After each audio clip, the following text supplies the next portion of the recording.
Des membres du gouvernement et de nombreuses personnalités du pays ont rehaussé de leur présence cette cérémonie, occasion pour le coordonnateur du mécanisme national de suivi de l'accord d'Addis Abeba, le professeur Toumba Louaba, de souligner l'importance de cet ouvrage qui rappelle les atrocités commises par les terroristes du M23 AFC entre janvier et avril 2025 à Goma et Bukavu. Il est important de les répertorier, de les documenter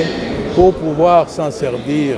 dans nos plaidoyers sur le plan international et également devant le cours des tribunaux, la Cour internationale de justice, la Cour pénale internationale, et vous nous avez vu également devant la Cour africaine des droits de l'homme et des peuples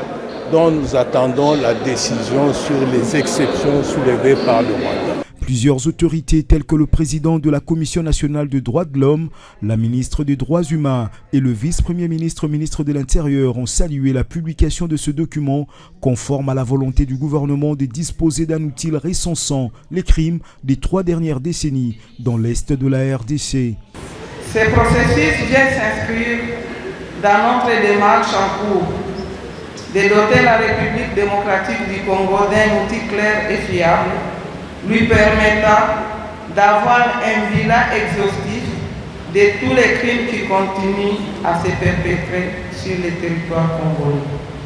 Féliciter et encourager les équipes qui ont travaillé pour ce travail. Je sais qu'il y a d'autres initiatives et d'autres équipes qui font pratiquement presque la même chose, parce que malheureusement, comme l'a dit le porte-parole du gouvernement, même aujourd'hui, il y a encore des faits macabres, malheureux, qui se passent, qui se déroulent dans ces territoires occupés. Le professeur Toumba Louaba a remis symboliquement ce document au vice-premier ministre, ministre de l'Intérieur.